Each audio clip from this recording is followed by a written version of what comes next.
Jandri, tara mamalengke! Woo! Hello po, magandang umaga. At yan po, nakapalengke na po kami. Nakabili po ako ng isda. Hugasan po muna natin, tsaka po natin iprito ito. Tapos po, pag naprito na, ihanda po natin ang ating mga gulay na gagamitin. At lagyan natin ng mantika ang kawali, igisa ang luya, sibuyas, bawang, at kamatis. Pagkatapos po, timplahan po natin isang sandok na patis.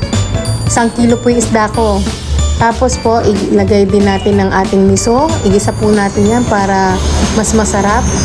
At lagyan natin ng tubig para sa sabaw. Kayo na po ang bahala kung gaano karaming gusto nyo sabaw.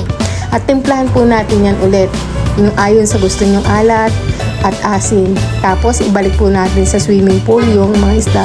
Joke lang. Ilagay po natin na yung isda ulit.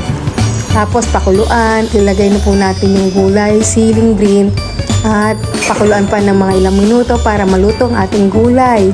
Tapos po, kataas po niyang naluto na, mga ilang minuto ay mag-platings na tayo. Maghain na po tayo. Pasensya na po kayo, ang nakayanan ko lang ay tilapia. Pero masarap po yan. Pero mas masarap kung lapu-lapong original yan.